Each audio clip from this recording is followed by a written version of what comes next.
bonsoir, comment ça va ce soir? Donc on se retrouve pour une nouvelle vidéo de l'actu du JV du dimanche soir où je parle, où je pioche, on va dire, quelques actus que j'ai trouvées intéressantes de la semaine passée.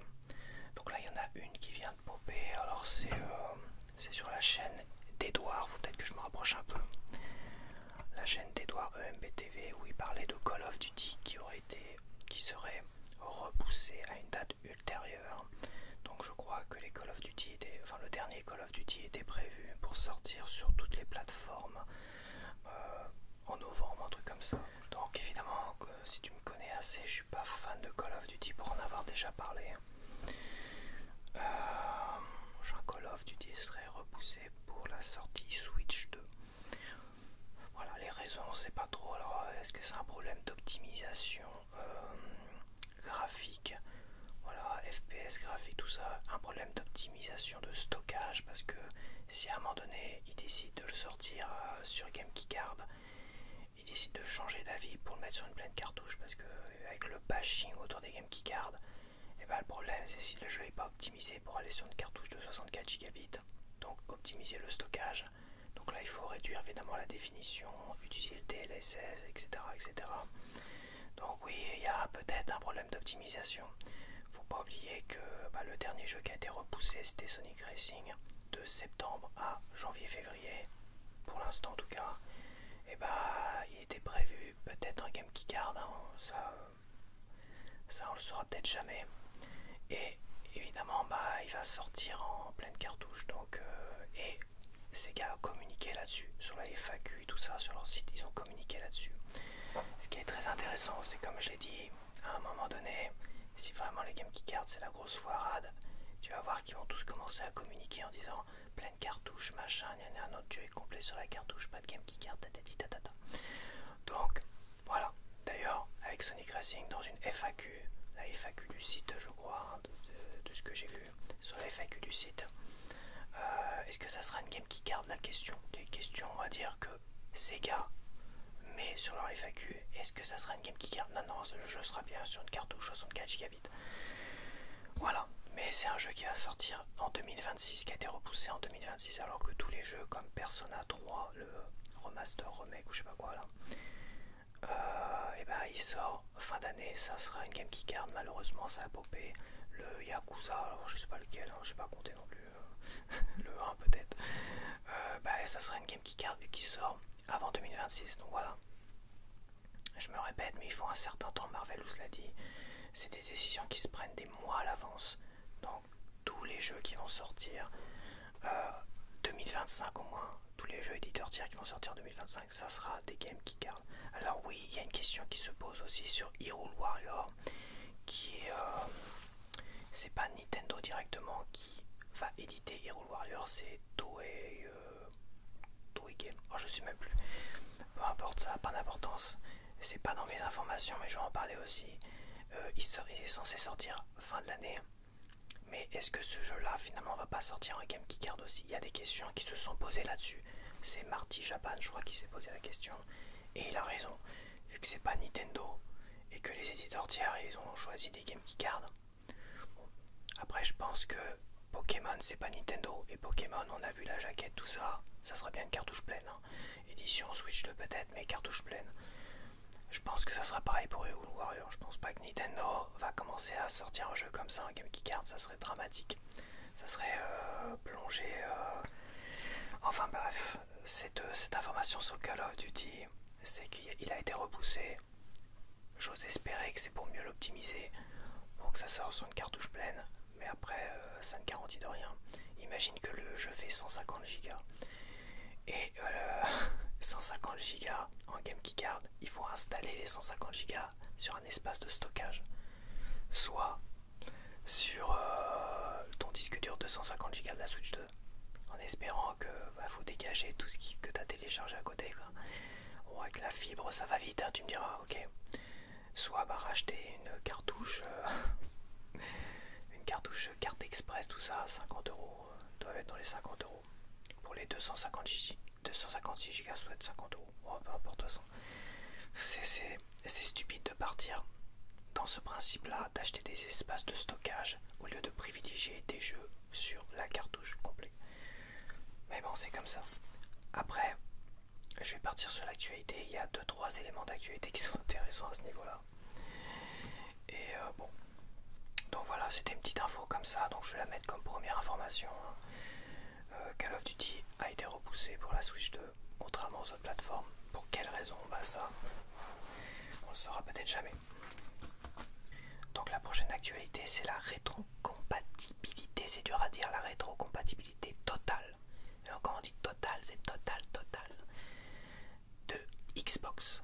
Ah, moi c'est une rumeur que je trouve très intéressante parce que si elle était avérée, cette rumeur, ça voudrait dire que je pourrais éventuellement acheter la prochaine console de salon Xbox. Donc il y a une rumeur qui a l'air de tendre vers, pour la prochaine console Xbox, vers une rétrocompatibilité totale de tout, de l'univers Xbox au niveau des jeux vidéo évidemment. C'est-à-dire, dans ma tête en tout cas, que tous les jeux Xbox première du nom, tous les jeux Xbox 360, tous les jeux Xbox One et tous les jeux Xbox Series seraient rétrocompatibles. C'est-à-dire tu mets la galette dans la future console Xbox et tu peux y jouer. Et ça marche nickel. Enfin c'est censé marcher nickel. Parce que là, la rétrocompatibilité de la Xbox 360, je t'explique pas le cauchemar. Il y a beaucoup de jeux qui sont soi-disant compatibles avec des mises à jour déjà. Il fallait attendre des mises à jour qu'ils ont fini par arrêter d'en faire parce que ça leur prenait la tête apparemment. Mais ils ont vendu comme la Xbox 360 avec la rétrocompatibilité. Promesse, promesse, promesse.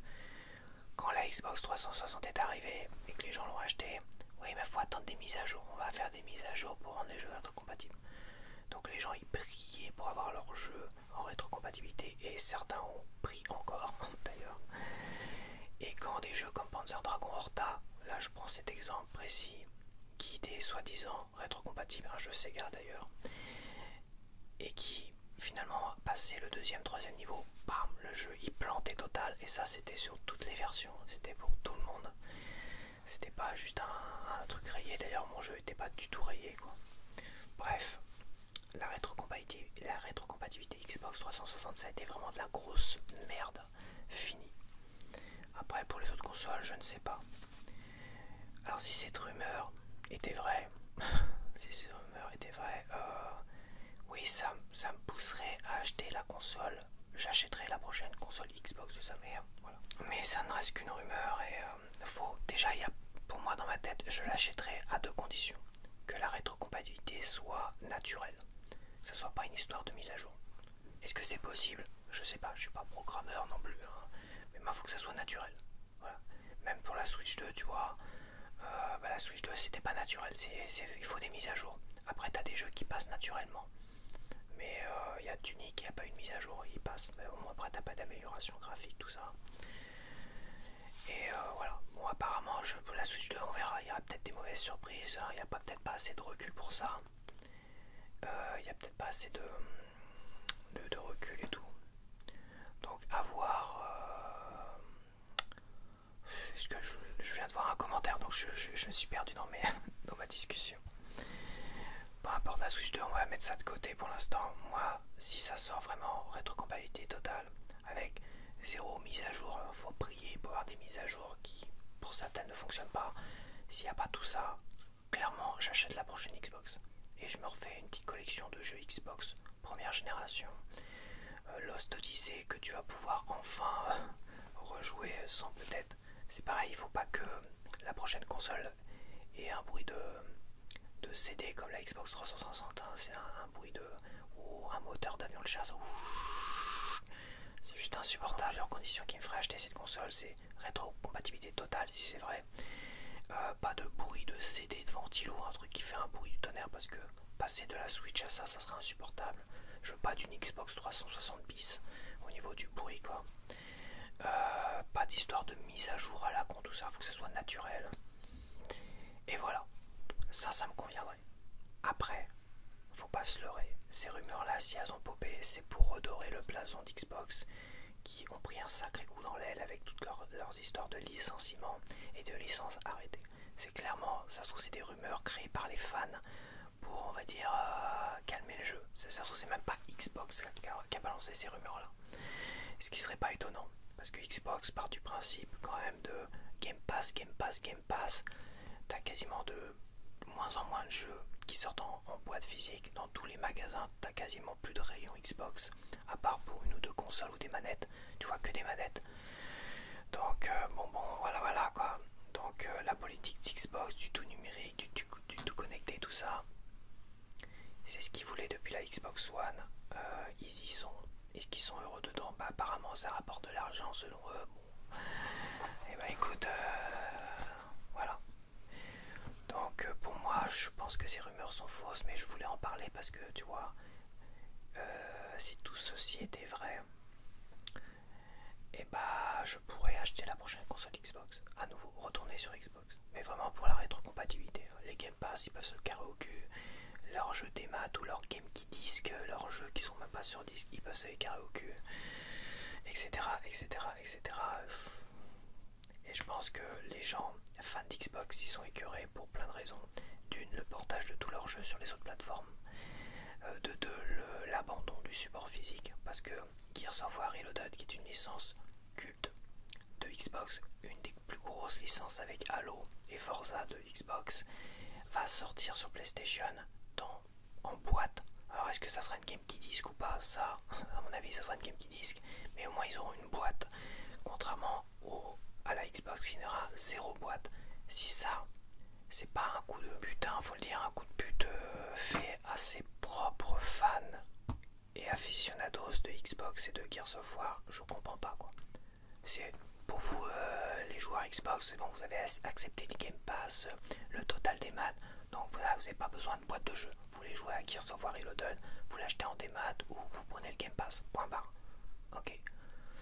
Si tu veux une boîte, un truc comme ça, bah faut que tu te tournes vers une PlayStation 5.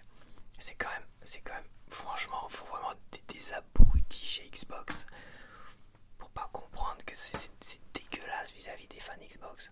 Donc j'imagine que ça c'est une rumeur pour essayer de rapatrier un peu tous ces fans Xbox qui sont en train de se barrer, dont moi je me suis barré depuis longtemps. J'ai vu le truc venir dès la Xbox One. Mais je pense que Xbox, je pense que tout ça c'est que du flan, c'est que des rumeurs créées par des fans, ou même par Xbox eux-mêmes, ils en seraient capables. Et que ça sera pas le cas, quoi. Ça sera une console de merde. Je dis une console de merde qui poussera vers le total connecté. Comme la Xbox One, il voulait que ça soit total connecté. Il y aura quasiment sûr plus de jeux en boîte. Il n'y aura plus de jeux en boîte. Ils sont déjà en train de préparer mentalement et tu le vois au niveau des sorties. Le prochain Gears of War qui est certes un remaster de remake. Ouais, c'est compliqué, un remaster de remake. Ça reste comme Gears of War, il sort pas en boîte sur la console, même pas en Game Key Disc, même pas en code dans la boîte, il n'y a même pas de boîte. Si ça c'est pas déjà le signe que la prochaine console de salon sera total démat et tout connecté aussi. Si c'est pas un signe que ça va dans ce sens-là, franchement, c'est ça qui est marrant, c'est qu'entre la rumeur et ce à quoi va tendre Xbox, c'est le total des maths, et l'autre il nous parle de total rétrocompatibilité.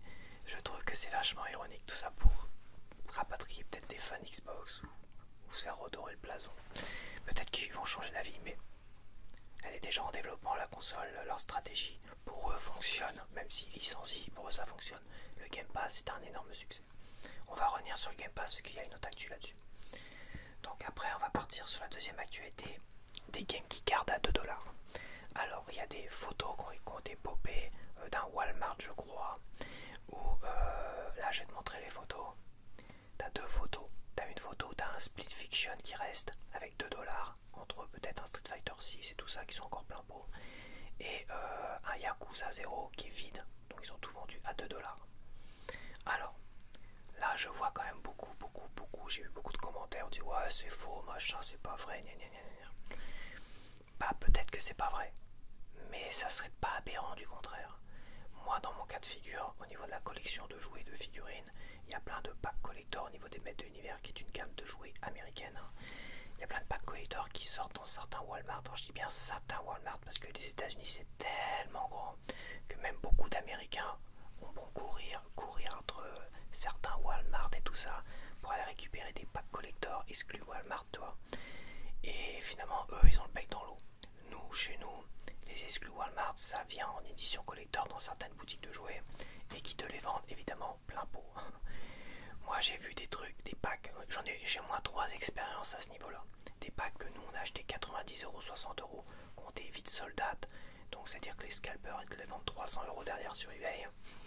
J'ai vu des packs comme ça, donc 300 euros au niveau des scalpers, 120 euros au niveau de certains packs, ou 90 euros, ou même 60 euros pour le pack Keldor d'ailleurs, qui à un moment donné, assez rapidement, comme ça se vend pas dans les stocks de Walmart, et il faut purger les stocks qui ne se vendent pas parce que c'est une perte d'argent jour après jour. C'est la stratégie de toute façon de toute bonne entreprise. Hein. À un moment donné, tous les stocks qui restent, qui stagnent, tout ça, c'est une perte d'argent, même si c'est pas direct, toi, ça reste une perte d'argent, parce qu'on pourrait stocker des produits qui se vendent et renouveler les stocks.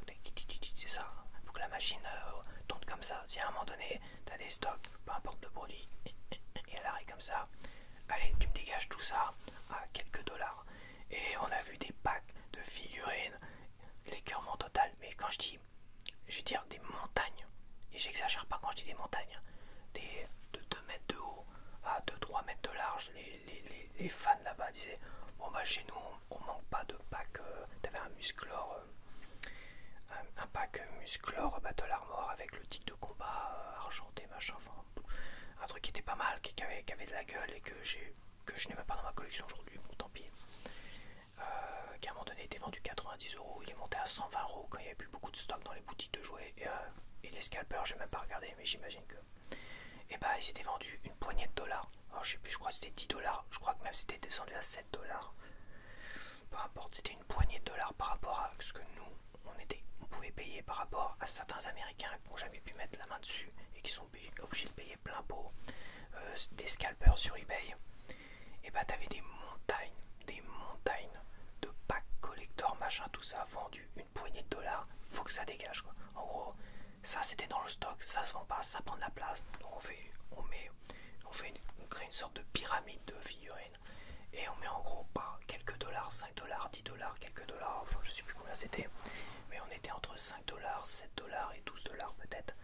À un moment donné, t'avais plein de packs comme ça, t'avais le pack Keldor, t'avais des packs de Sunman, t'avais plein de trucs qui sont totalement aberrants dans ta tête. Tu te dis comment ils peuvent vendre quelques dollars des trucs comme ça, quoi. Ça coûte bien quelque chose à produire. Après, bon, Walmart, ils achètent tout en stock, ils achètent en masse, en fait, en lot.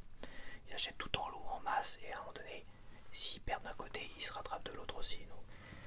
Donc c'est pas aberrant, c'est peut-être faux, c'est peut-être une fake, histoire du bashing, mais en soi, c'est pas aberrant. C'est une pratique qui est courante là-bas. J'ai été écœuré, je sais pas combien de fois, au niveau de la collection des maîtres d'univers. Je peux t'assurer que ça, je suis pas choqué de voir ça, même après 2 mois de la sortie. Ça veut dire qu'à un moment donné, ils ont des stocks qui traînent comme ça, et la stratégie, c'est à un moment donné, on purge les stocks. Et pour purger les stocks, on dégage de manière agressive les trucs. Et après, je vais te dire, ça serait des cartes express.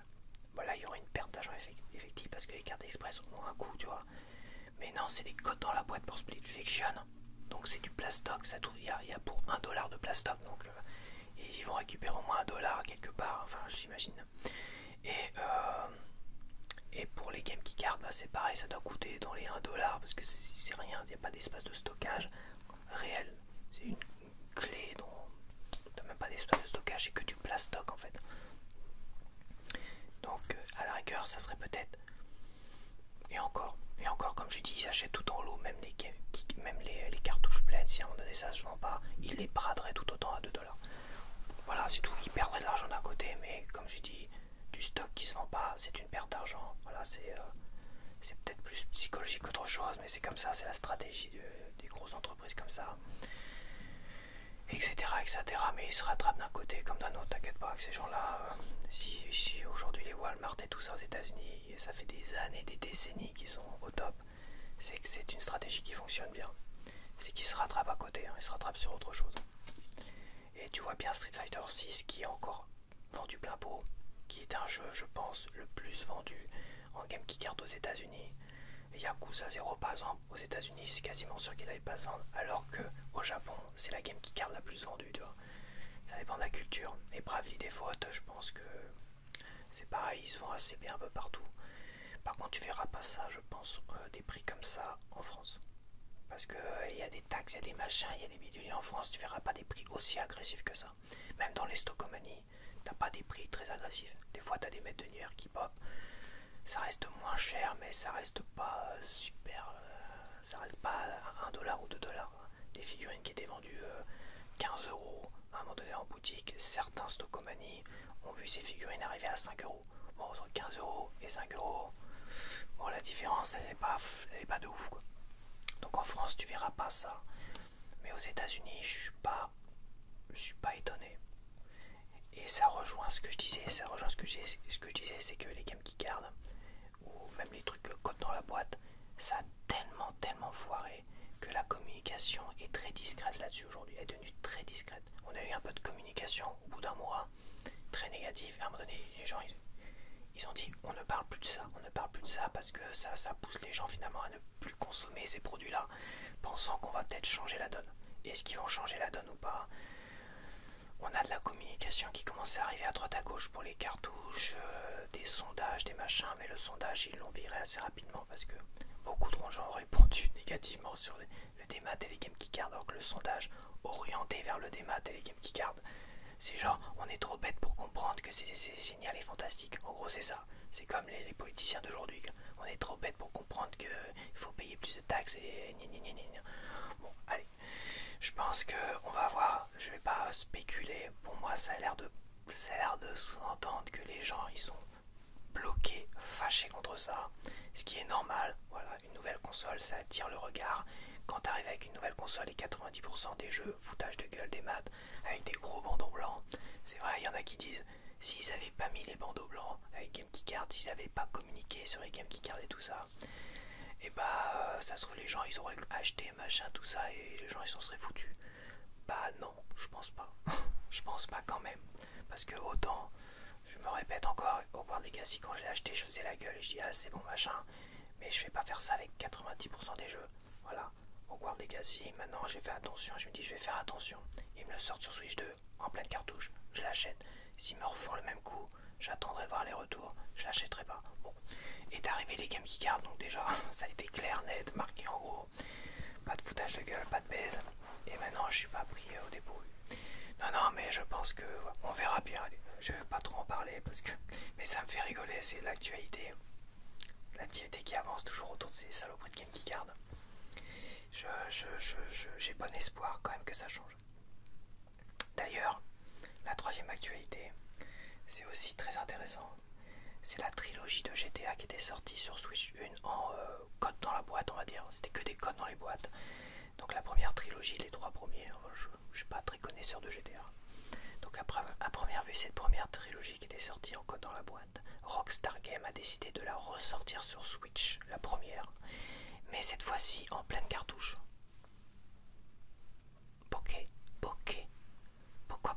Pourquoi? Comme je dis qu'à un moment donné, ils allaient tous finir par communiquer sur attention, pleine cartouche, 64 Go, gna. Quand j'avais dit que ça allait être une telle foirade, à un moment donné que les gens allaient être tellement mécontents et allaient ne pas acheter, ne pas consommer, que finalement l'appel du pognon vont pousser finalement tous ces éditeurs, tout ça, à communiquer et à sortir leur jeu sur pleine cartouche. Le but c'est de vendre après tout, c'est de vendre et de faire du pognon. Pendant des années on a traité les consommateurs comme des moins que rien, des connards qui devaient juste fermer leur gueule et consommer ce qu'on leur donnait dans le bec. Voilà, comme si on était des drogués du jeu vidéo, que peu importe, Game Key Card, des maths, vite j'achète. Bah la preuve que non, les drogués de la Switch, la Nintendo Switch, se sont jetés sur la Switch même vendue très cher. Et finalement, ces mêmes drogués là n'ont pas acheté les Game Key Card et les codes dans la boîte. Après on a trouvé toutes les excuses le premier mois, mais apparemment ça va de pire en pire. C'est comme ça, ils se sont fait baiser, ça fait un tel mauvais buzz, un bad buzz, que même ceux qui se disaient ouais les Game Key Card je m'en fiche, finissent par dire bon je vais peut-être attendre un petit peu. C'est rigolo. Donc Donc là, la trilogie GTA, si t'es fan de GTA, va revenir sur Switch 1 en pleine cartouche. Voilà. Pour qui, de quoi, on sait pas. Est-ce que c'est pas un message donné pour dire, bah, vous inquiétez pas, Red Dead Redemption 2, ça sera une pleine cartouche, qui sait. Enfin, je sais pas quel message ils veulent faire passer, mais on est quand même dans une communication intéressante là. Pourquoi ressortir ce truc là en pleine cartouche sur la première Switch? Voilà, ils pouvaient le ressortir en Game Keycard, enfin pas en Game Keycard, mais oui, une sorte de Game Keycard, parce que Hogwarts c'est bien ce qu'ils ont fait, ou en code dans la boîte, et je veux dire, pourquoi? Déjà, pourquoi le ressortir? Parce que peut-être qu'ils vont sortir GTA 5 sur. Ils vont peut-être proposer un GTA 5 sur 4 et 5 sur. Oui, il y aura un remaster du 4, c'est vrai. Remaster du 4 qui est prévu. Peut-être sur Switch 2, quasiment sûr. GTA 5 aussi sur Switch 2. Ça annonce l'arrivée, je pense, de ces deux GTA sur Switch 2. Et à la fois, hop, on fait un peu de communication en rééditant les trois premiers en trilogie sur Switch 1, mais en pleine cartouche. Ouais, il aurait pu le rééditer en code dans la boîte, mais vu le bad buzz qu'il y a eu vers ces supports de merde, de physique, code boîte, des Game Keycard, Game Key 10, vu le. Et bah, il y a quand même, je trouve, une forme de communication pour dire. Ouais, c'est intéressant, je spécule peut-être un petit peu, mais je m'avance peut-être un petit peu, mais ça a l'air de sous-entendre, on est un peu dans la promotionnelle, la communication positive pour draguer les consommateurs et pour dire l'arrivée du 4 et du 5 arrive sur Switch 2 et peut-être qu'ils vont arriver, c'est quasiment sûr, ça se trouve en cartouche pleine. On rêve, on verra bien. Dans la prochaine actualité, ouais, donc je vais lire un petit peu Sean Layden. Sean Layden qui est l'ancien patron de PlayStation, a l'air de dire que le Game Pass est mauvais pour le business, est très dangereux et pousserait finalement certains développeurs à devenir des esclaves salariés. Voilà, ça c'est propos.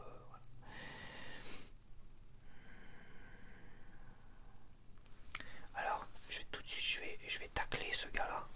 Je vais tacler ce gars-là parce que les anciens patrons de Xbox 360, c'est pareil, on a eu des. Je vais les tacler tout de suite. Ils ont été précurseurs dans les DLC, les machins, les démat et tout ça. Hein, les codes payants, les machins, ils ont été précurseurs dans le foutage de gueule total, machin. Donc eux, ils ont participé à ça. Peu importe que ce soit de la PlayStation, à partir de la PlayStation 3, Xbox 360, on a vu le foutage de gueule arriver dans tous les sens, qui nous ont poussé aujourd'hui au Game Pass et au Game Keycard. Donc ils sont responsables d'une certaine manière, peut-être pas directement, mais indirectement, ils sont responsables. Parce que leur politique de l'époque, hein, c'était pareil. Hein. Toujours pousser vers le démat.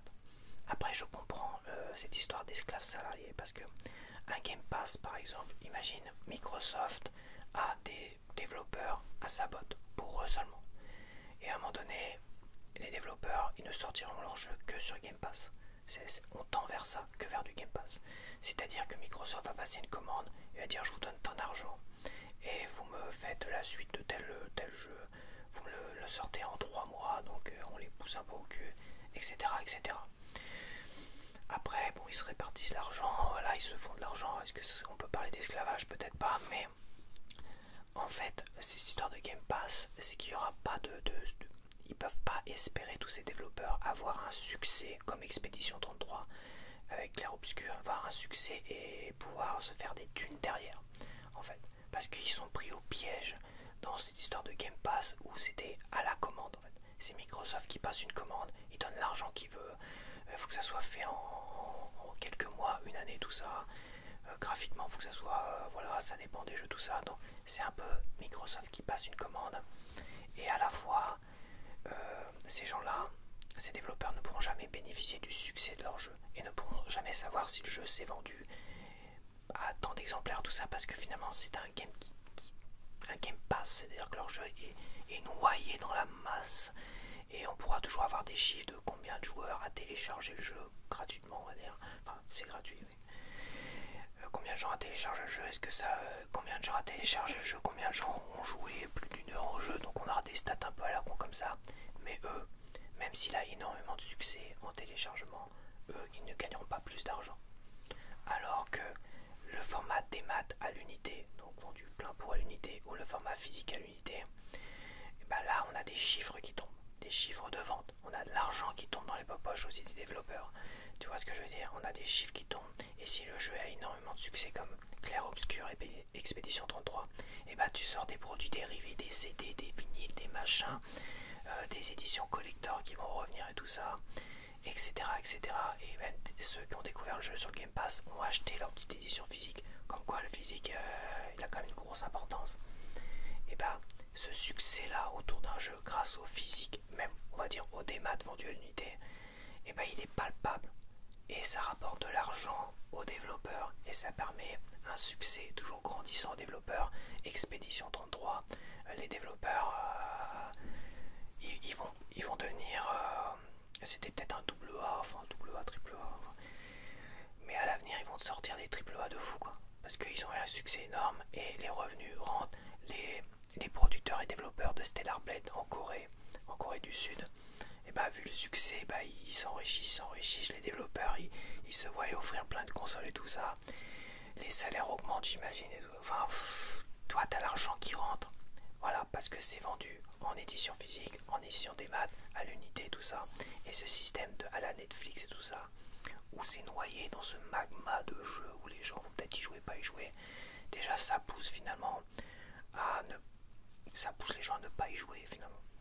C'est con à dire parce que ça se trouve Expédition 33 s'il a été exclusivement Game Pass, mais seulement sur le Game Pass, aucun support physique, aucun support numérique vendu à unité, ça se trouve il n'aurait pas eu autant de succès.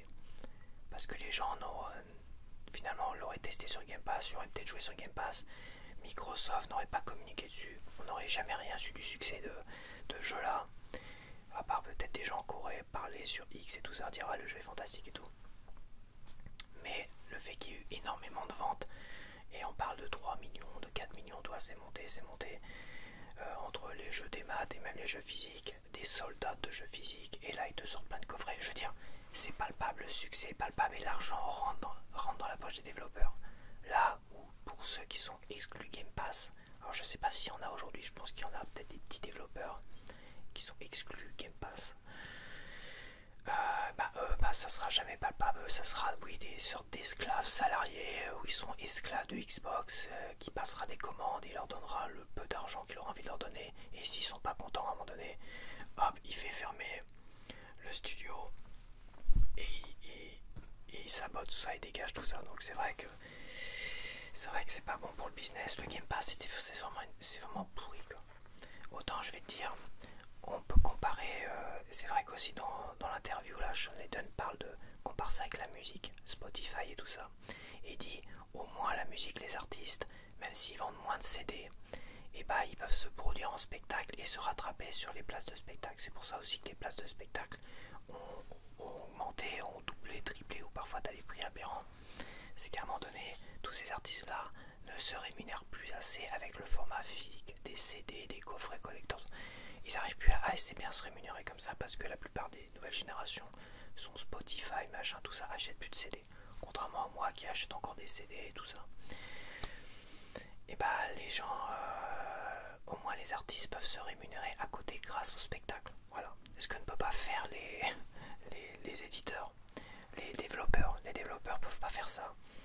Donc les développeurs, ouais, c'est une forme d'esclavage, ça va devenir nauséabond, c'est sûr. De toute façon, Xbox c'est déjà nauséabond en soi. Donc là, ça va être de pire en pire. Et je comprends vraiment ce discours-là. De toute façon, comme j'ai dit quelques minutes auparavant, on a pris les consommateurs de jeux vidéo pour des drogués du jeu vidéo et pour des sous-merdes. Voilà, c'est vraiment pour de la merde. Et quand à un moment donné, les joueurs commencent à dire stop, là ça commence à faire un peu la gueule, hein, sans ouais, un peu les lobbies à droite et à gauche, le sondage là pour pas le sondage mais la pétition sur le truc européen, bah t'as eu des mauvaises rumeurs qui ont attaqué le gars qui avait lancé le sondage et tout ça.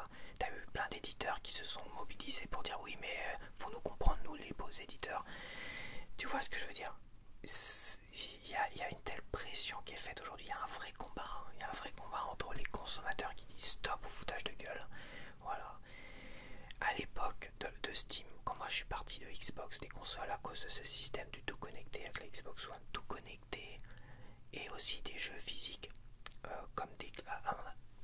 c'est pas sorti, mais à mon avis ils avaient prévu déjà des game keycards à l'époque. C'est-à-dire t'achetais des jeux physiques, ils étaient connectés à ta console, et de toute façon ta console tu pouvais jouer à rien si t'étais pas connecté. Donc c'était compliqué, ça faisait pas du tout envie. Et à l'époque, moi quand j'ai été sur Steam, t'as tous les gars qui disaient ouais mais sur Steam attention c'est une valeur sûre, c'est sur PC, ça sera éternel et tes jeux t'appartiennent.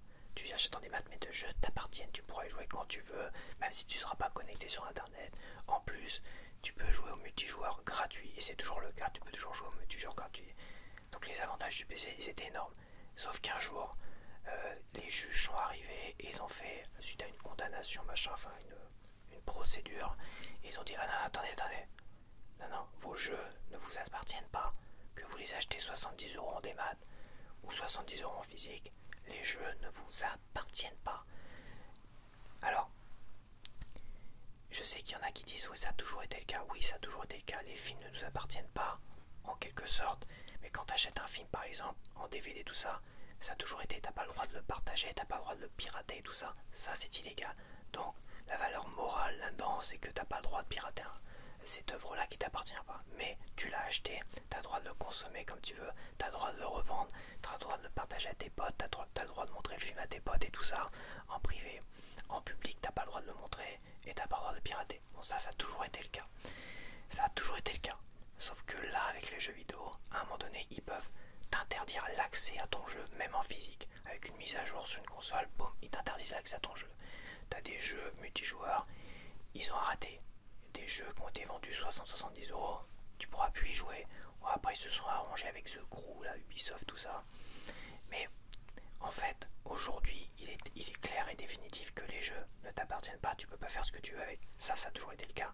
Mais surtout, tu peux finalement, du jour au lendemain, devoir interdire l'accès à ton jeu en démat, en physique. Voilà. Ils peuvent arrêter ton jeu, ils peuvent dire, parce que la justice a l'air de clairement dire que les jeux ont une valeur, une certaine manière, valeur locative. C'est de la consommation rapide, à un moment donné. C'est considéré comme ça. Donc ce qui veut dire c'est que l'éditeur peut décider, ah ils le font peut-être pas comme j'ai dit, parce qu'ils vont pas se mettre tout le monde à dos, parce que là je veux dire ça va tellement bâcher déjà les histoires de jeux de multijoueurs qui concernent qu'une minorité de gens. Déjà ça grince des dents de fou. Mais si à un moment donné un éditeur dit si Microsoft dit bah Gears of War 1, 2, 3, 4 et bah tu pourras plus jouer à tes jeux même achetés en démat, déjà ils vont commencer comme ça. Ça va être de toute façon Xbox, ils sont partis, ils vont couler, peu importe que le Game Pass fonctionne bien, apparemment. Après les chiffres, hein, les chiffres peuvent parler dans un sens comme dans un autre. Je suis sûr que un comptable qui s'y connaît bien, comme mon frère, il doit bien s'y connaître, il met le nez dans les chiffres, il va dire ouais, oui, vu comme ça, on peut dire ça fonctionne bien, mais sous un autre angle, c'est pas vraiment le cas. Donc attention quand même. Parce qu'il y a aussi des frais engagés de la part des Xbox. Hein. Ils ont dépensé des millions, voire peut-être des milliards. Bon, peut-être pas des milliards, je sais plus. Ils ont dépensé tellement d'argent pour des studios, des machins, des projets. Que voilà quoi, on va dire. Qu'il faut rembourser tout ça. Bah, il faut quand même partir du principe de rembourser. Bon, il y a Microsoft qui est derrière, c'est un peu compliqué, mais bon. Voilà. Donc bon, ouais, c'est vrai que c'est mauvais pour le business, c'est sûr, hein. Tout ça c'est mauvais pour le business, c'est mauvais pour le consommateur, mais le consommateur a l'air de réagir. Et on voit quand même le vent un peu tourner, il n'y a pas que Switch, hein, parce que là on parle de Switch 2 et des Game Keycards, mais ce qui est en train d'arriver sur Switch, attention, ça va se répandre, si ça tend vers du bénéfique, du total physique, à l'avenir sur Switch 2, ça sera pareil sur la première Switch évidemment un peu plus, c'était déjà le cas, mais faut le voir avec GTA, GTA Trilogy, il revient sur la première Switch en pleine cartouche, mais ça sera aussi le cas sur PlayStation, et Xbox sera un peu le dernier rempart, parce que Xbox ils vont continuer sur leur lancée en pensant que c'était la meilleure stratégie qui soit, le Game Pass, tout ça, et leur prochaine console de salon qui sera une totale démat, j'en mets mon billet, ça sera une totale démat, la prochaine console de salon. Je mets mon petit billet. Toutes les rumeurs à la con, c'est du foutage de gueule. C'est limite une insulte aux fans de Xbox et des jeux Xbox. Et bah, ils vont continuer sur cela et quand ça va couler sévèrement, ils vont avoir du mal à revenir s'ils vont revenir un jour. Et s'ils veulent revenir un jour, ils arrêteront le Game Pass, ils arrêteront le total des maths, ils reviendront à du physique, du plein cartouche et compagnie, des éditions collector et tout. Ils n'auront pas le choix. Ils viendront greffer sur leur prochaine console de salon, si vraiment ça se vend pas du tout. Ils viendront greffer un lecteur de disques et tout ça, et ils sortiront tous leurs jeux en édition collector. Des éditions Steelbook collector, plein de cartouches, enfin, ça sera des CD, donc plein de disques, on va dire. Sur le disque complet, plusieurs disques et tout ça, aucun téléchargement, venez, vous pourrez jouer indéfiniment à ces jeux-là, tu verras la communication de FDP qu'ils vont faire derrière. C'est sûr et certain, c'est le consommateur qui décide, on le dit depuis tout le temps. Même moi j'ai fait des conneries de consommer trop de démat à un moment donné, des season pass, payer 80 € un genre démat comme Gears 5, mais qu'est-ce que j'étais con quoi. Certes, je l'ai rentabilisé au niveau des heures, mais c'est de la fausse rentabilisation, je veux dire, à un moment donné. Le jeu, je l'ai jamais en physique. Je l'ai jamais en physique et certes, je pourrais peut-être toujours y jouer sur Steam. Mais qui sait qu'à un moment donné, ils vont pas, Xbox, arrêter Gears 5 sur Steam parce qu'ils disent bon, Steam c'est terminé, maintenant on a le Game Pass, donc Steam ça dégage.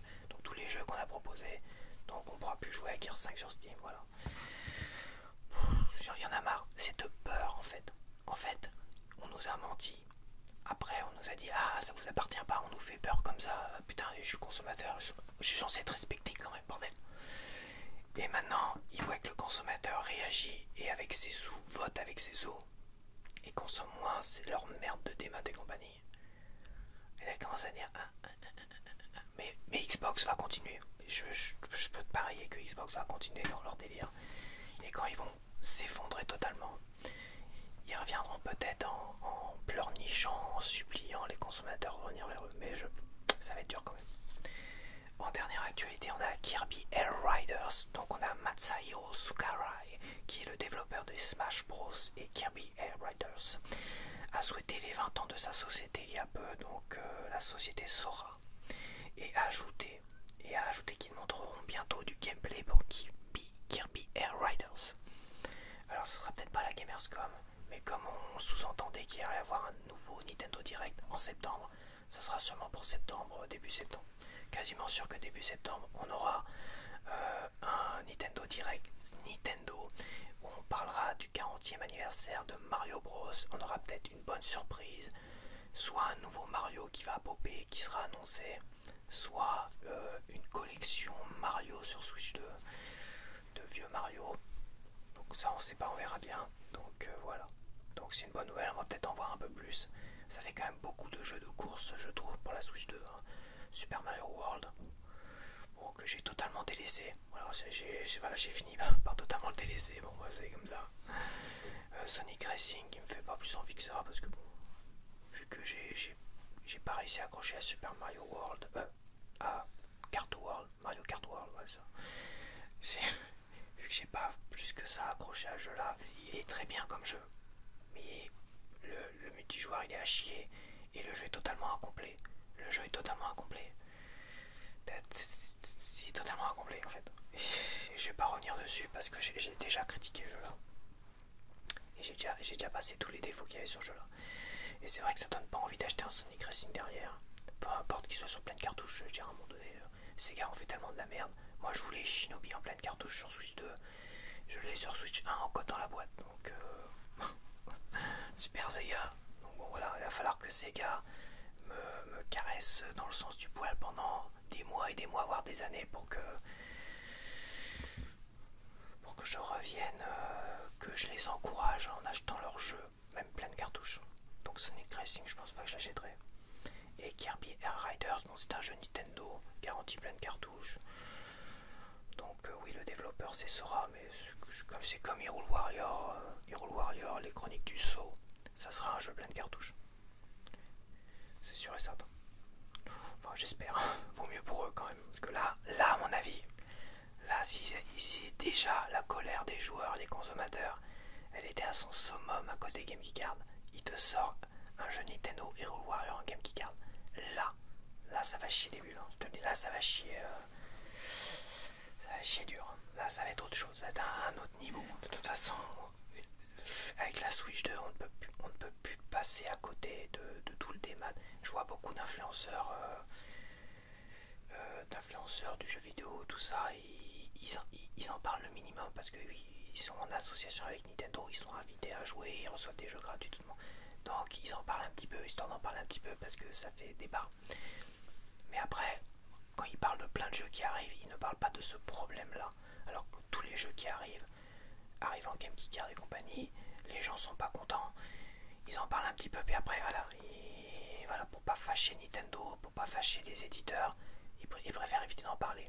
Mais il y a plein de choses, quoi. Il y a plein de foutages de gueule. Et je trouve ça dommage de la plupart de ces influenceurs. Moi, je les suis parce qu'ils sont bien sympathiques. C'est normal, ils sont en collaboration indirecte parfois pour pas fâcher, on va dire, les éditeurs, dont Nintendo. Donc, ils peuvent pas trop en dire. Bon, moi, j'ai cette liberté-là. Après, comme je dis, je suis vraiment satisfait des jeux Nintendo. Quand je donne un avis positif comme Donkey Kong Bonanza, voilà, c'est super positif, sans spoiler comme un porc sur mes fiches, comme certains autres ont fait. Je trouve ça dégueulasse. Il y en a qui ont spoilé le boss de fin, qui était un boss inédit, qui n'était pas montré du tout. D'autres qui ont spoilé certaines transformations sur leurs fiches. T'es pas obligé de cliquer sur les fiches, c'est moi ce que je faisais. Il y a quand même deux influenceurs, un couple d'influenceurs et un autre influenceur, qui pour l'autre a une chaîne dédiée au gaming.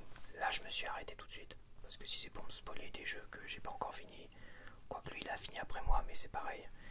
Et le couple d'influenceurs qui m'ont spoilé des transformations sur les fiches avant que je finisse le jeu, avant que j'y arrive à ces transformations. Je dis non, non, c'est du foutage de gueule. Donc à un moment donné, je pense qu'ils s'en battent les couilles, hein, parce qu'il y en a qui ont critiqué en commentaire, qui ont été spoilés, alors qu'ils étaient en train de faire le jeu, ils étaient au début du jeu. Vu que c'est des influenceurs qui ont le jeu avant tout le monde, et bah ils ont spoilé comme des...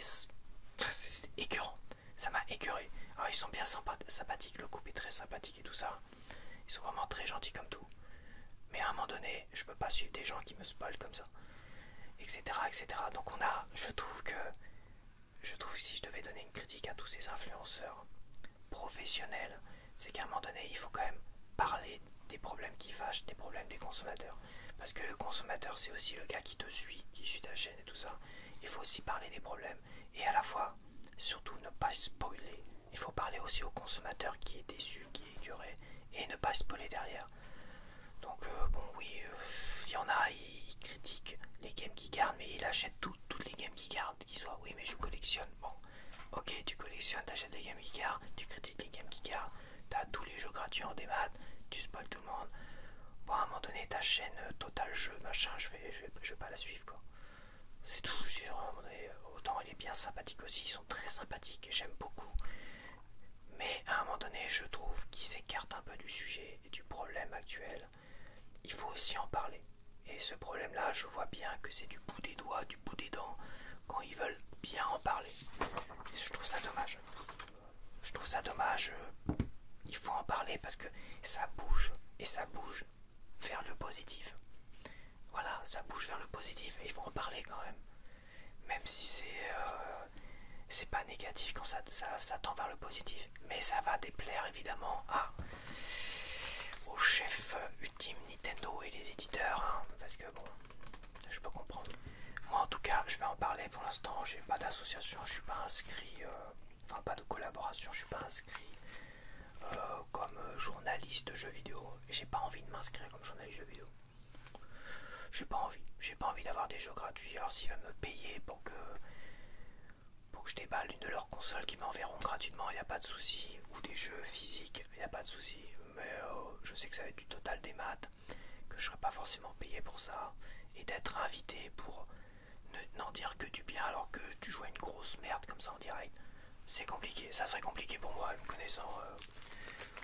Après, je suis pas là pour faire du bashing de Nintendo parce que j'ai dit Donkey Kong Bonanza, waouh, ça a été pour moi un coup de cœur. C'était un coup de cœur. Cyberpunk 2077, c'était un coup de cœur, je m'y attendais pas non plus. Mario Kart World, par contre, voilà. Bon, ça fait longtemps que j'ai pas fait de déballage il me reste deux sessions, donc je vais quand même les faire aujourd'hui. Allez, c'est parti. Parce que en plus j'ai faim. Alors pense que je vais terminer, je ne pense pas parce que ça me paraît ça me paraît chaud quand même pour terminer. Pourtant j'en ai eu un paquet de. Celle-là je pense que je l'ai déjà. Alors attends, que je m'organise. À 200. Ouais d'accord, j'ai inversé les rôles. 200 je l'ai déjà. Là on a Harmonie. La 204. Je dois l'avoir déjà. Ah, une Platinium, ça c'est. Je sais plus comment ça s'appelle ça. Silvercard, ça je l'ai pas, 170.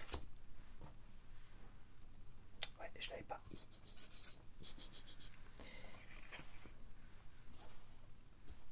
Attends, je suis vraiment organisé n'importe comment, les amis.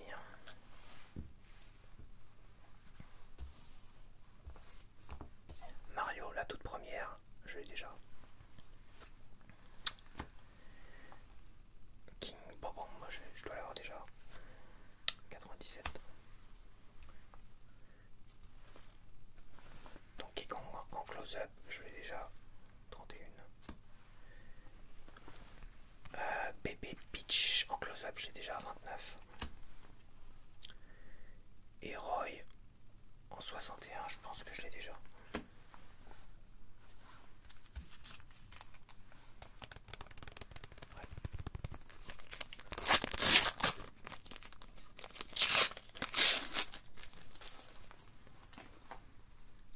Mario qui fait du golf. Ah, je suis pas sûr de l'avoir celle-là. Pareil, 206. Je l'ai déjà. Mario qui fait du tennis. En sport card, il m'en manque que 3. Il me manque la 194, 195, 196 et la 188. 181. J'ai déjà. Mario qui fait du football. Moi, je dois l'avoir déjà. 187. Ouais. Celle-là, je l'ai déjà. 243. J'ai déjà. 105. Je dis je l'ai déjà, mais je suis pas sûr du tout. 105. J'ai déjà. Yoshi. Blue Yoshi. Alors les Yoshi, il m'en manque. Dans les Yoshi cards, il m'en manque une seule, la 42. Ah bah tiens, je l'avais pas celle-là, la 42. Je complète les total Yoshi, il y en avait 10. Il y avait 10 Yoshi, je complète. Alors, 33. Je l'avais pas. Celle-là, je suis pas sûr que je l'ai, 126. C'est un groupe card, je dois pas l'avoir. Je l'ai pas.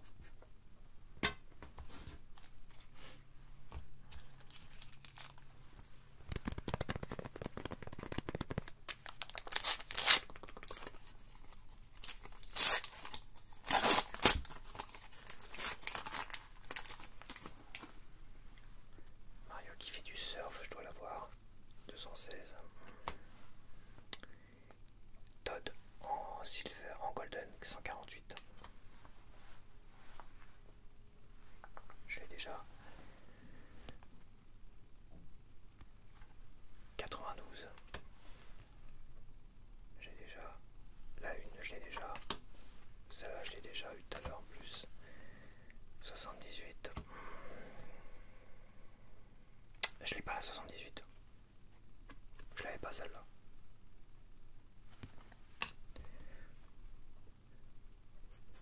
Ok.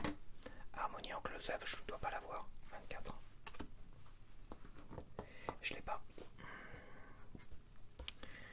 Et celle-là, Iggy, je sais pas. 58. Je l'ai pas.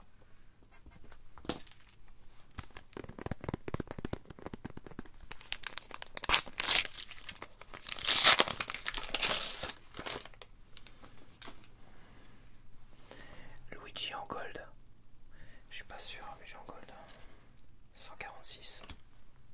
Je l'ai déjà. Celui-là, j'ai déjà, c'est sûr. Daisy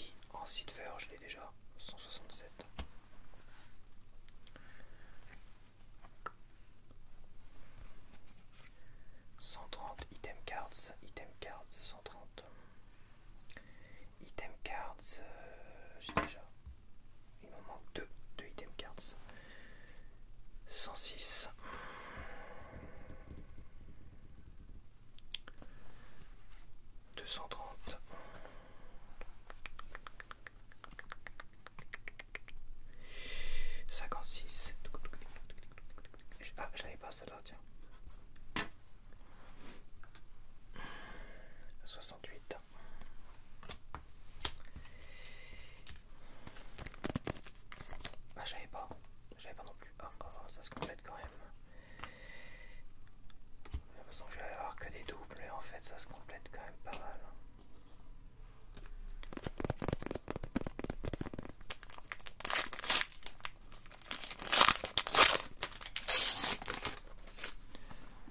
Hop, je l'ai. Waluigi 176 en platinium. Je l'avais pas. Ça je l'ai déjà. 153. 96. 231. 93. Je l'avais pas 93. 47. Je l'avais pas.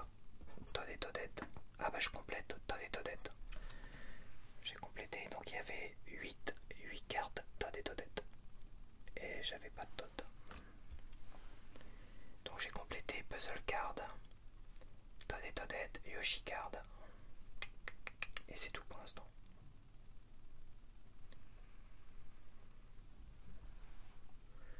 « 110. Je l'ai pas. Groupe Card. J'avais pas celle-là. Il me manque la 123 et la 114.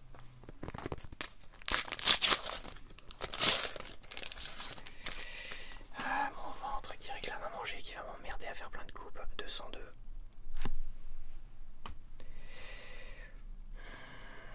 J'ai déjà Harmonie en platinium 168, je crois que j'ai déjà. 235. 84. 138. J'ai déjà. 79. 25. Déjà. 59. J'ai déjà.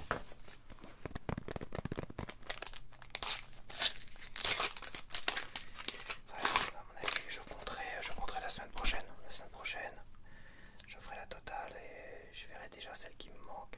Ça sera peut-être un peu plus clair. Moi, j'ai peut-être compté comme vite fait. Ah, celle-là, je l'ai pas. Harmonie en gold, je l'ai pas. 151. Je l'avais pas. Ah, il me manque une seule gold. Il me manque la 154. 154 en gold. Celle-là, je l'ai déjà à 164. 220.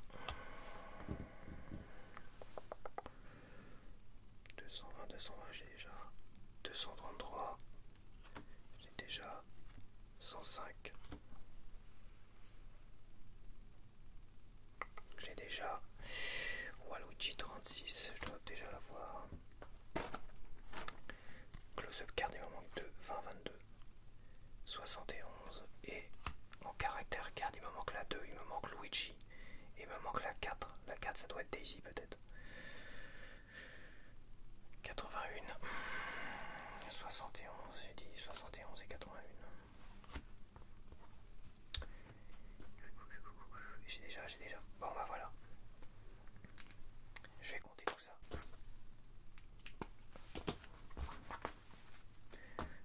Alors il m'en manque. Dans les caractères cards, il m'en manque 2. 1, 2, 3, 4.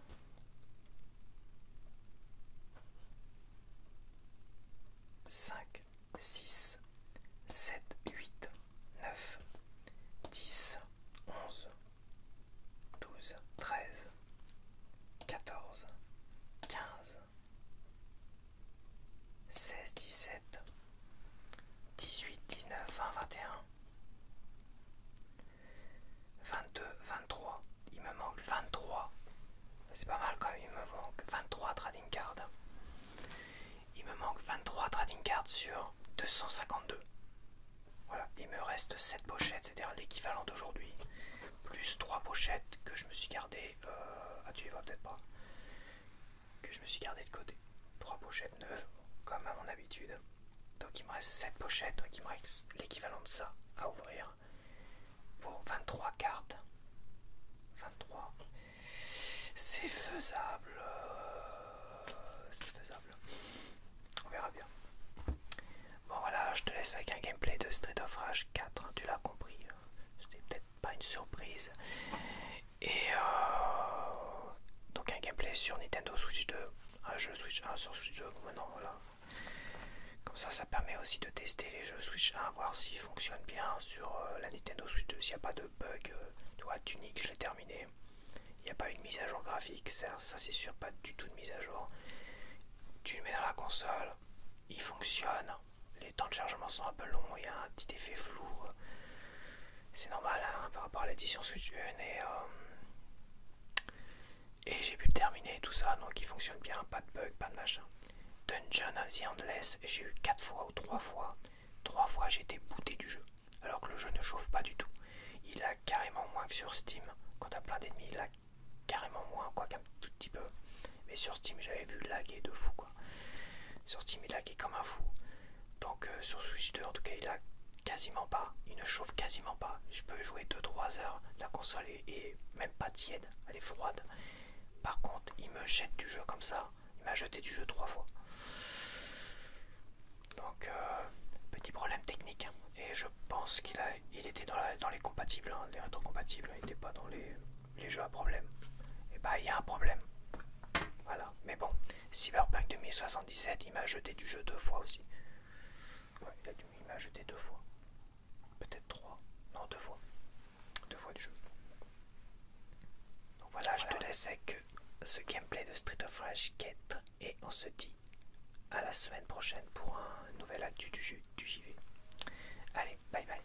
Donc nous voici pour un gameplay découvert de Street of Rage 4 sur Switch 2. Donc ça c'est l'édition, je sais plus comment ils appellent ça, l'édition définitive. Il y a eu une première édition qui est sortie en boîte sur Switch 2 qui correspond à la vignette dans ces couleurs là. C'est celle-là que j'aurais aimé avoir parce que voilà, moi je l'avais acheté sur Steam et au tout départ à sa sortie, avant les DLC et compagnie. Hein. Et bah cette image là m'avait marqué, j'aurais bien aimé la récupérer mais apparemment bah, elle est introuvable comme ça dans cette édition là. Donc j'ai acheté l'édition complète avec les DLC tout ça, ce qui est pas si mal que ça. Donc c'est parti. Ah, une mise à jour, bah vas-y, hein, on va pour une mise à jour. Donc c'est un jeu que j'ai fait sur Steam à sa sortie, je n'ai pas fait tous les DLC et compagnie. Je les ai pas achetés après parce que c'est un jeu que j'ai retourné dans tous les sens quasiment. J'ai dû faire tous les succès à 90%, enfin, je sais que j'ai fait le succès où il faut pas mourir, enfin, il faut finir le jeu avec un continu je crois. Ou quelques vies, je sais plus. Ouais, ça doit être un continu.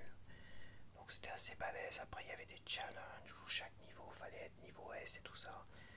Je sais que j'y étais à fond là-dessus. Je pense pas avoir totalement terminé, mais bon, ça n'a pas d'importance parce que c'est vrai que les succès ça te pousse à perdre du temps sur des choses vraiment futiles. Bon après quand t'aimes vraiment un jeu, oui c'est normal de passer du temps dessus, de faire tous les défis, de faire des S, faire des scores en S sur les passages et tout ça, enfin bref.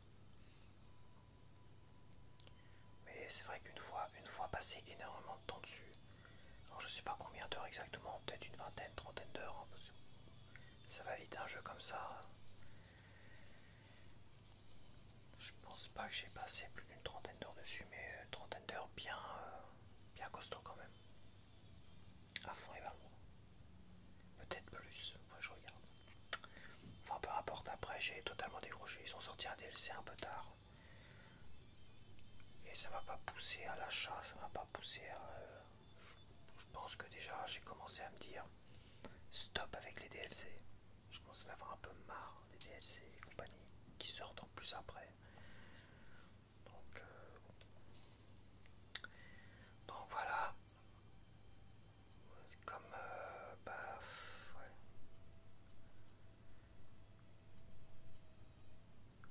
Technique de combat. Je vais voir la technique de combat alors. Attaquer parce qu'il faut que je me remette dedans maintenant. Attaquer Y. Sauter B. À ramasser. Lancer. Faut que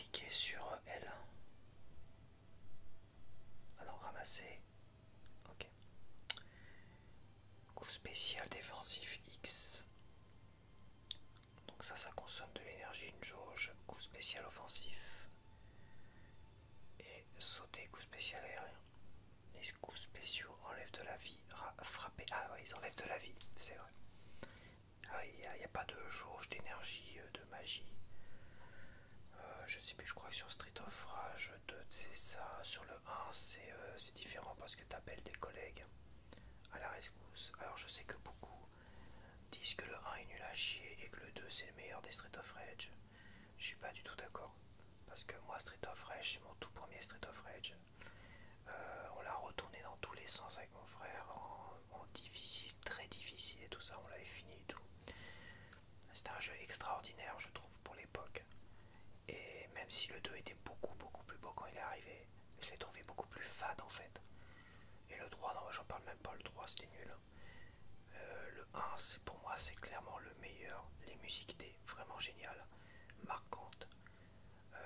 Graphiquement, certes, graphiquement pour l'époque à sa sortie c'était génial, il était magnifique. Après c'est vrai que la sortie du 2 était intéressante mais j'ai passé beaucoup moins de temps dessus. Donc je suis pas d'accord, je pense que tous ceux qui mettent le 2 en tête, c'est peut-être le premier Street of Rage auquel ils ont joué, donc ce qui me paraît normal, la nostalgie parle aussi. Et vu qu'il est beaucoup plus beau, c'est facile de le mettre en tête, mais bon. De là à dire que le premier est pourri, je suis pas du tout d'accord. Le premier pour moi, je trouvais vraiment, comment dire, super bien conçu et tout ça. Pour pouvoir le refaire en très difficile, fallait être motivé et voilà. Et à deux, on s'est bien éclaté. Ouais. Mais c'est vrai que le 2, c'est vrai que le 2, je me rappelle moins. Je me rappelle pas l'avoir fini en très difficile ou tout ça. Ouais, enfin, peu importe. Peu importe, on va jouer au 4. Ah, c'est quoi ça? Encore des techniques avancées. Maintenir Y. Attaque étoile. Ah, je me rappelle plus de l'attaque étoile. Je sais plus ce que c'est ça. X. C'est XA en même temps. Attaque étoile, d'accord. Maintenir Y, attaque puissante. Attaque blitz. Ok. Attaque arrière. Ok. Saisie aérienne. A. S'approcher pour saisir. PQ but. Bon, ça change pas des premiers Street of Rage. Coup spécial défensif. Certaines attaques rendent invulnérables. Profitez de cet avantage. Coup spécial offensif. Saisir projeté. Ouais, on verra, allez, tiens. Ça, je suis pas tergiversé pendant 107 ans. Arcade ou histoire. Ah d'accord, faut terminer le mode histoire. Bon bah c'est parti pour le mode histoire. Nouvelle partie. Oh, on va le faire en normal, hein. Ça reste quand même un jeu de bagarre. Donc alors le DLC logiquement m'offre des nouveaux persos. Je crois que ceux-là je pouvais déjà les avoir hein, au départ. Peut-être pas au départ, après coup. Fallait peut-être les débloquer après coup. Je sais que t'avais des persos originaux aussi de Street of Rage 1. Parce que lui il est dans... Ah non. Ah bah non ils l'ont pas. T'avais le gars du premier Street of Rage qui est en version moderne là. Ah bah je sais plus. Bah écoute on va prendre Blaze. Je vais prendre Blaze. C'est parti. C'est comment il s'appelle? Adam, qui était dans le premier Street of Rage, qu'on n'a pas retrouvé dans le 2 ni dans le 3 et qui revient dans le 4. Mais je pensais que c'était un perso qui était déjà débloqué dès le départ. Mais en fait non, il doit venir après.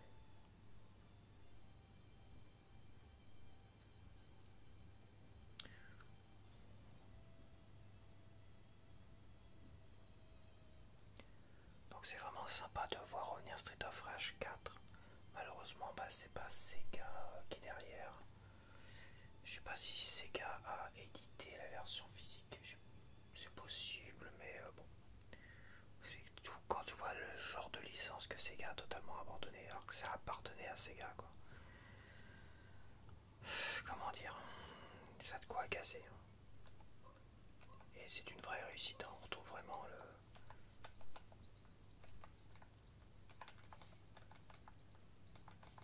On va essayer de se...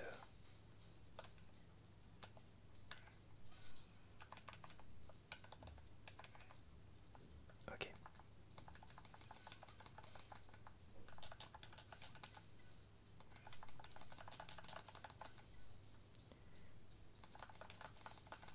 Ça me quand même pas de l'énergie ni de la vie. Ça c'est parfait.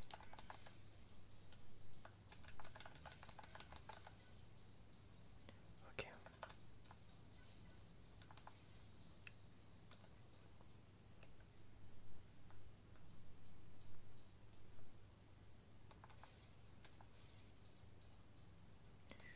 C'est vrai qu'il rend un peu plus hommage à Street of Rage 2 au niveau du début de la musique.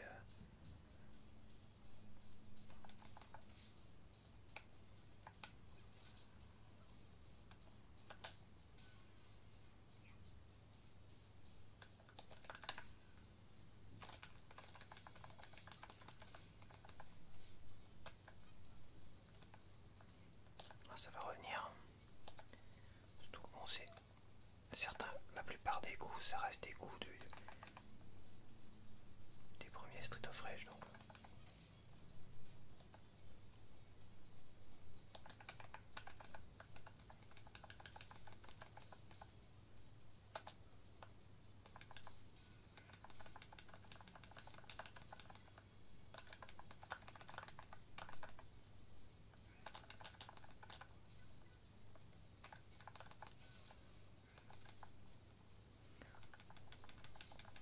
Je suis quand même un peu rouillé.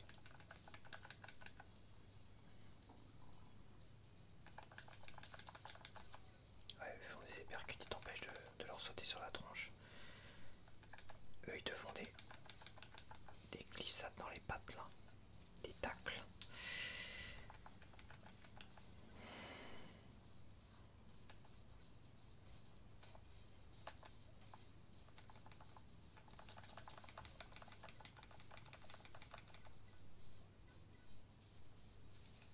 Alors le coup spécial c'est XR, c'est ça? Je vais attendre.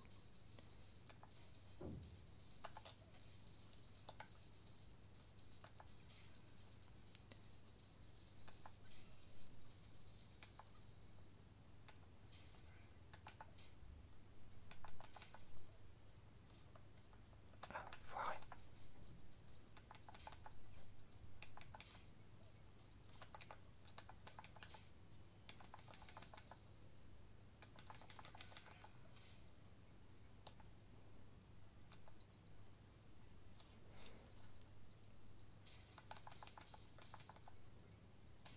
Ah la vache, il m'a mis dans la tronche. Un coup de tuyau dans la tronche, ça fait pas du bien. Ah ouais. Ça par contre c'est tout nouveau ça. T'avais pas ça dans les...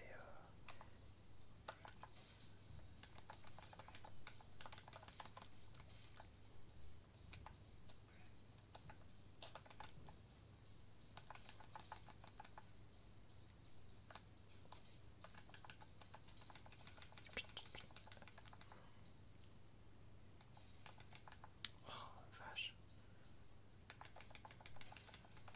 Ouais ça je le sentais venir le coup de tuyau.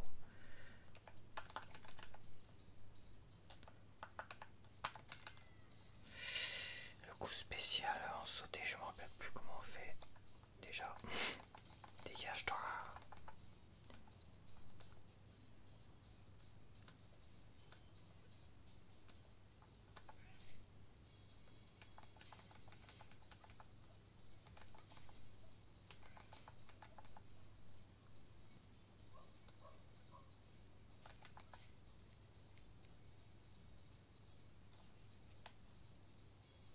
Viens. J'ai pas que ça à faire de t'attendre toute la journée.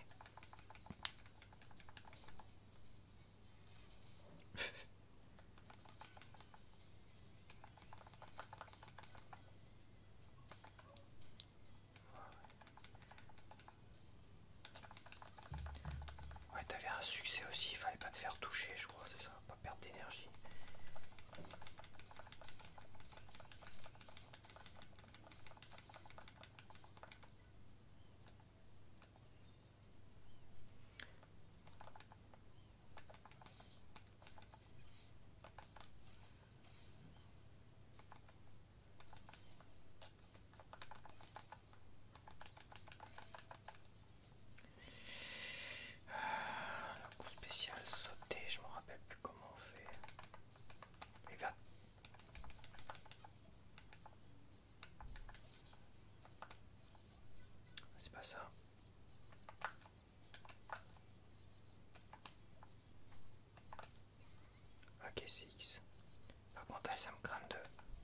Ouais, ça me crame de l'énergie, de la vie.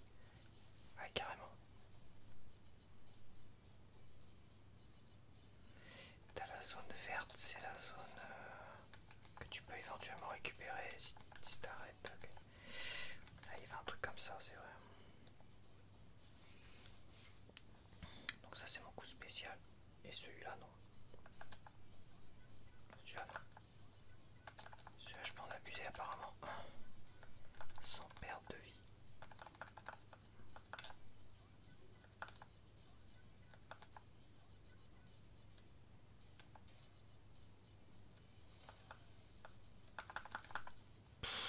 Ça commence bien.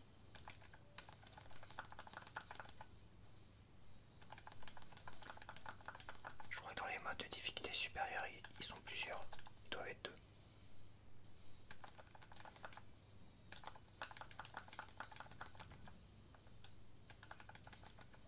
Ah oui, t'as ça aussi. Ah oui, ça me coûte. Ah oui, le X. Le X me coûte de l'énergie, attention, attention.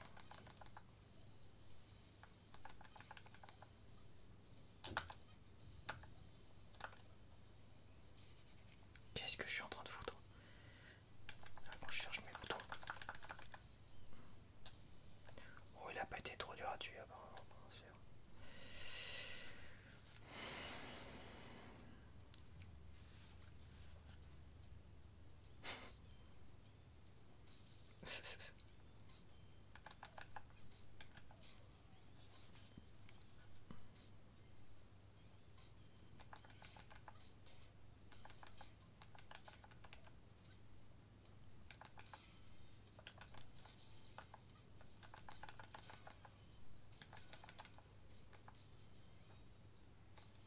Elle m'a fait un... Je sais pas comment elle a fait le...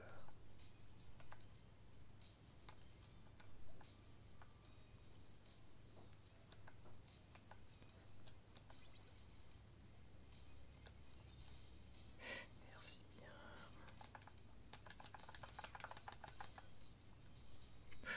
Ah ouais, ouais, c'est chaud là. C'est chaud.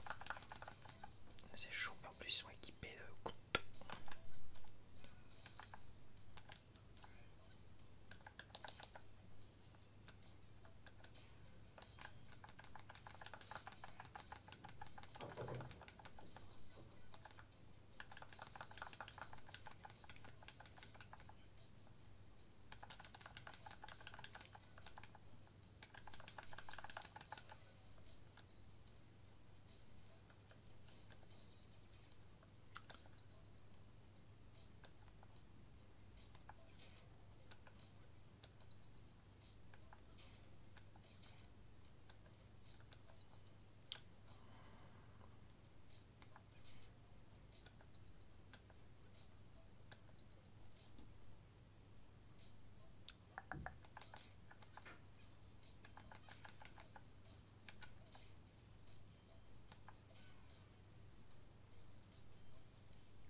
Logiquement il y a le boss. Le boss, logiquement il est pas trop dur, mais bon, c'est toujours un truc à quoi prendre.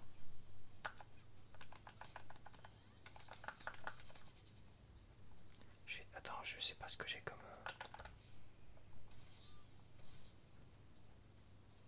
Ok.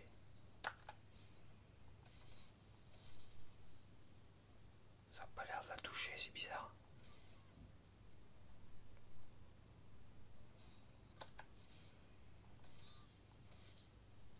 Ouais, c'est bizarre, ça a pas eu l'air de la toucher tout à l'heure.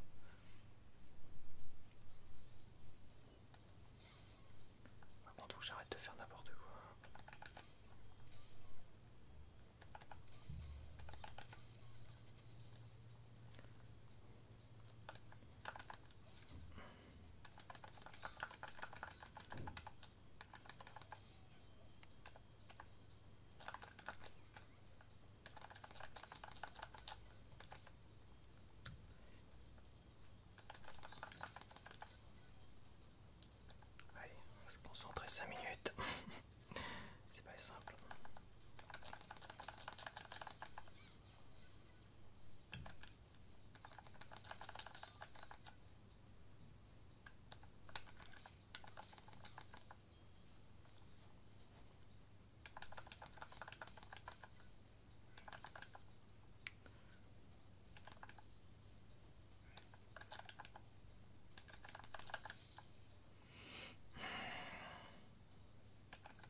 violence la machine.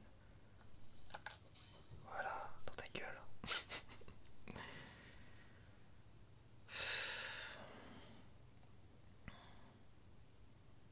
T'as une histoire de combo, mais alors là, combo, enchaîner les coups là, je pense que bon. Ouais, je suis vachement rouillé, hein. Vache. Super, super rouillé.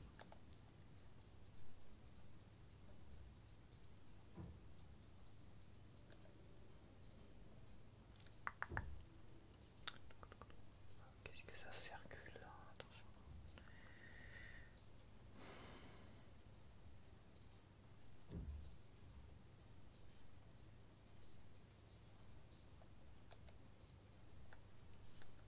Ok, on va passer ça.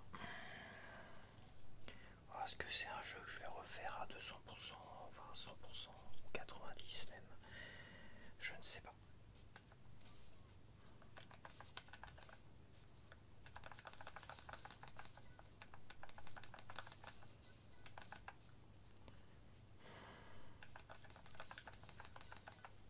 Je l'ai racheté parce que bon, je me suis dit que c'est quand même un jeu à avoir en boîte, vu qu'il est sorti sur Switch.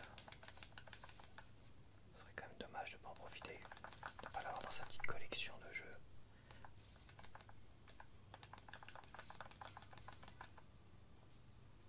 Est-ce que on peut considérer un jeu comme ça comme un party game? Ouais, non.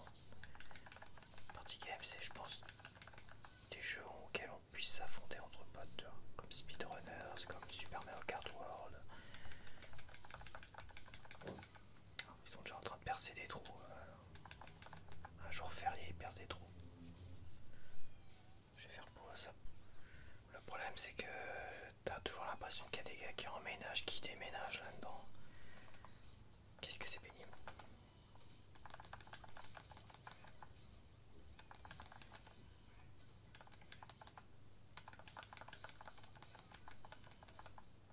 Mais bon, on va faire avec. Ça n'a pas l'air d'être trop bruyant dans mes petites oreilles, donc...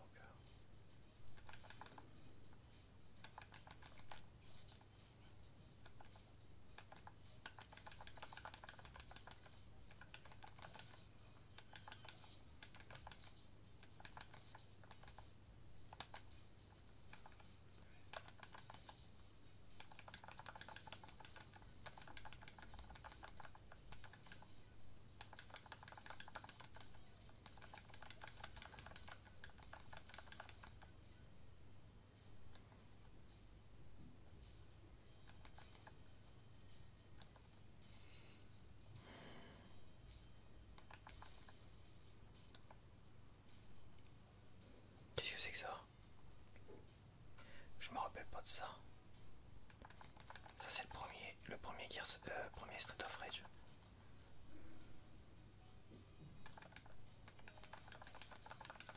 C'est nouveau ça. Ça va être le contenu supplémentaire. Parce que c'est pas la première fois que je le démonte la machine d'arcade donc. Ouais, donc tu démontes la machine d'arcade et te remettre sur le premier Street of Rage. Pourquoi pas? Ouais, c'est sympa. C'est sympa comme tout. Ok, donc ça c'est une nouveauté du contenu supplémentaire. Oui, ça doit faire partie du contenu.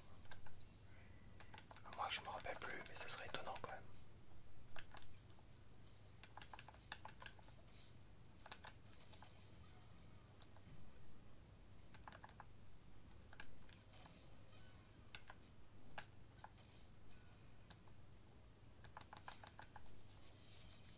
Ah ouais, eux c'était balèze.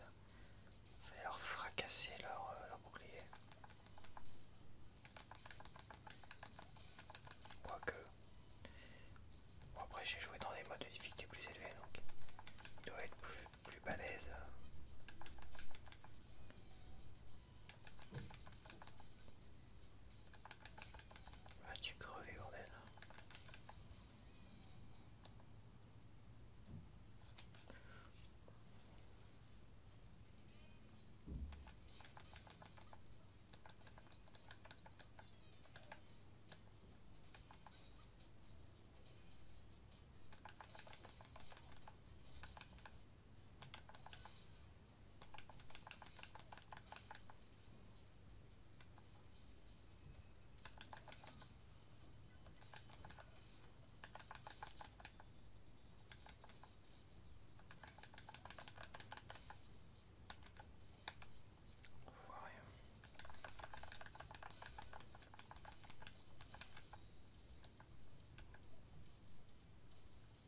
s'y jouer.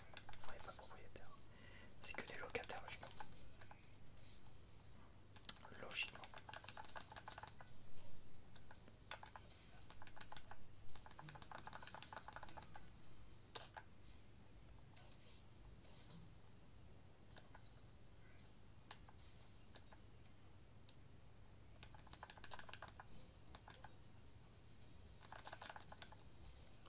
Wesh. Super, je me suis totalement loupé.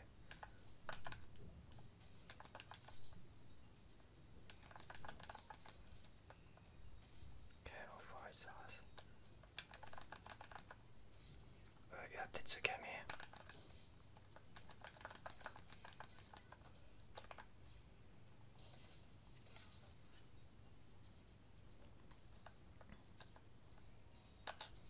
Putain, comment je me loupe à chaque fois? Je sais pas quelle manip je fais pour pas arriver à lui balancer ça dans la gueule.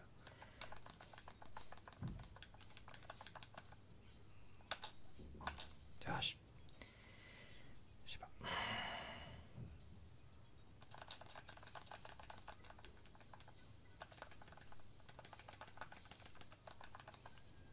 Ah bah oui, c'est vrai que je me crame ma vie à faire des conneries comme ça. Ouais, c'est pas grave. Stage clear. Non, mais c'est en train d'emménager. Encore. En train d'emménager, c'est incroyable. Il est toujours en train d'emménager.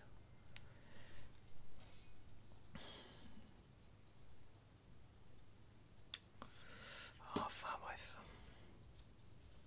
A, B, j'ai fait un peu mieux.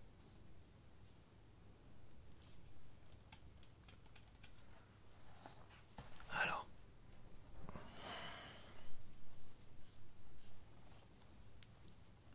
Ça c'est Axel, un Axel vieillissant. Appelle-moi Monsieur Y.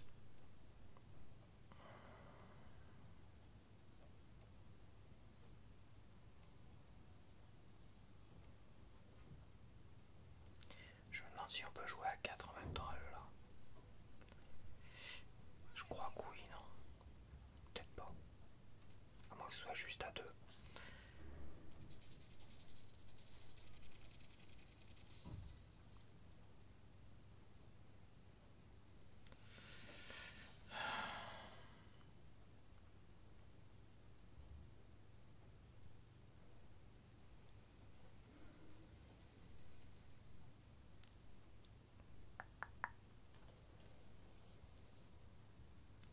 Cargo.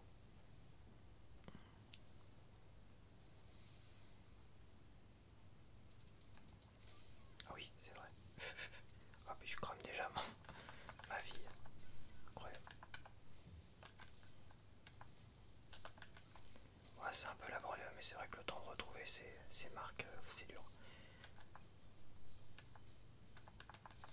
Non, tu peux pas le tabasser. Ah non, là je crame mon énergie. Non, tu peux plus les tabasser. Avant tu leur mettais des coups de genoux dans la tronche. Blam, blam, blam. Apparemment, tu...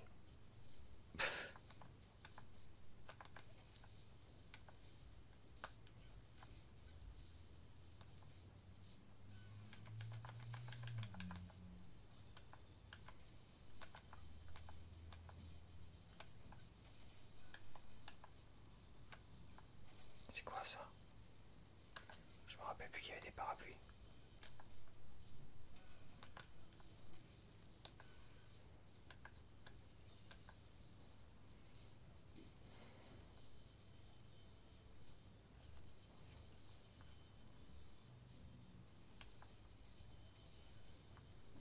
Ouais, il faudrait que je m'écarte aussi, moi.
parce qu'il tient longtemps le marteau. Apparemment. Et... Ah non, il est def. Si je peux faire du kung fu. Ouais, ok. Avec les mains dans les poches, il arrive à faire ça. Il est balèze.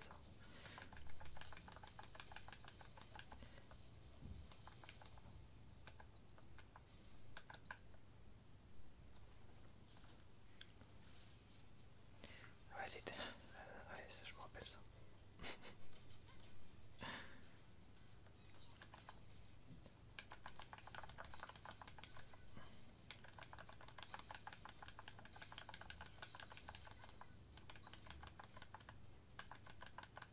Allez, allez.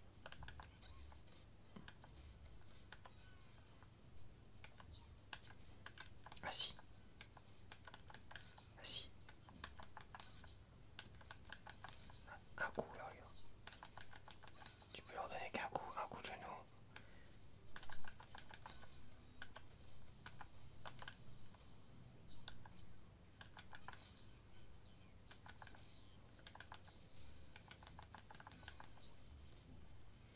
Comment ça me gavait avec ces...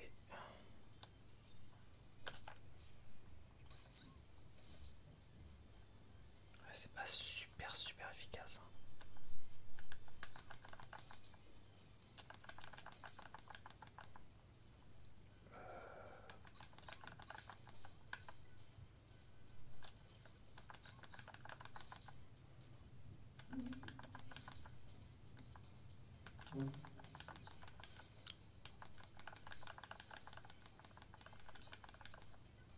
Ça je prends.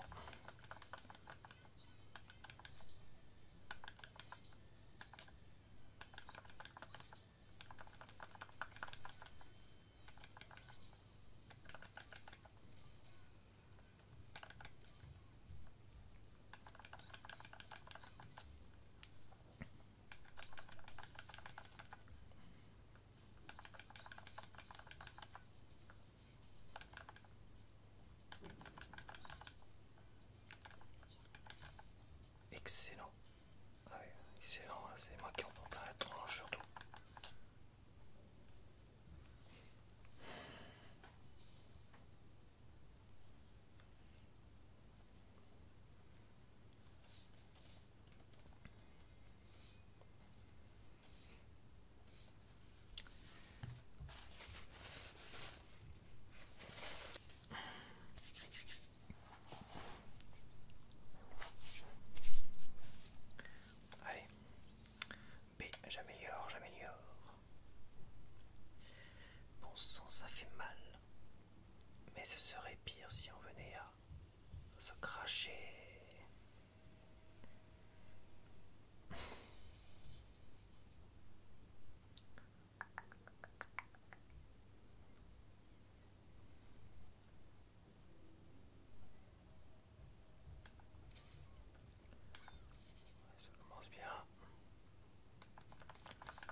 pas de remuer là.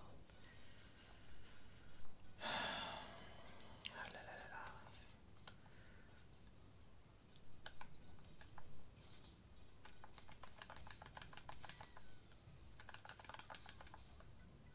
Oula, je suis passé tout près de tomber.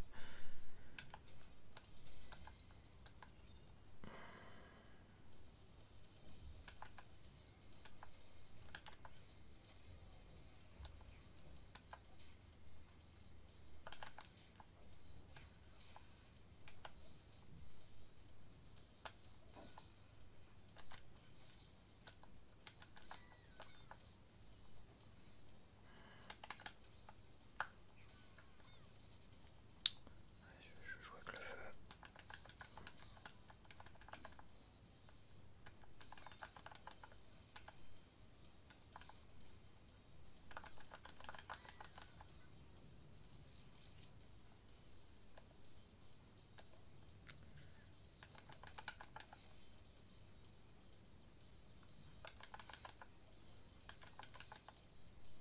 On va laisser ça fight un peu.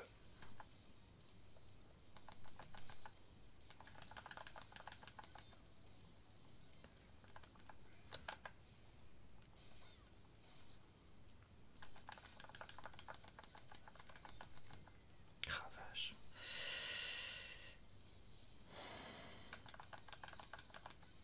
Je dis pas qu'il y avait des steaks ici. Ah, il y avait un steak, dommage.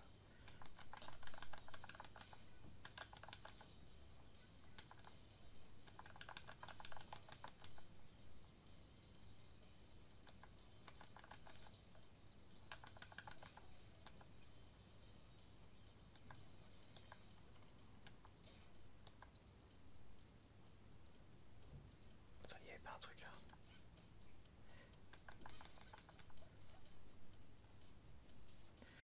Ah là par contre, ouais, il me ramène pas dans le passé, c'est bizarre. Il me ramène pas dans le jeu vintage.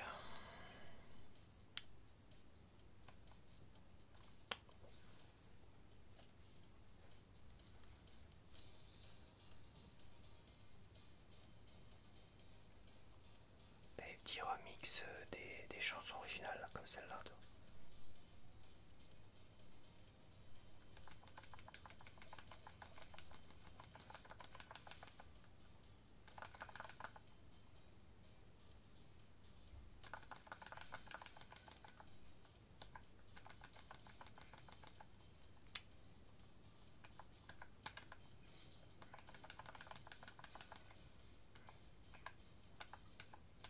Oh là là, je vais me faire découper en rondelles là.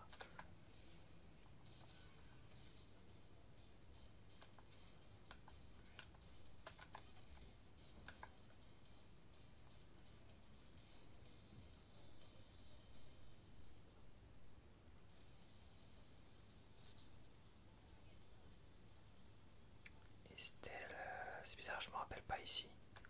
Je me rappelais sur le train, mais je me rappelle pas ici.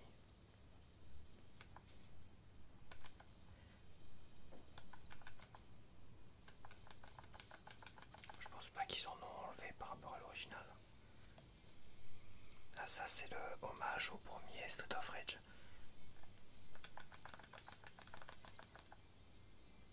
C'était la compétence spéciale que t'avais. T'appelais les flics, ils arrivaient en voiture et ils balançaient le bazooka. C'était sympa. Pas super bien fichu, mais c'est sûr pas. Mais c'était sympa.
prochaine. J'espère que tu as apprécié ce petit gameplay.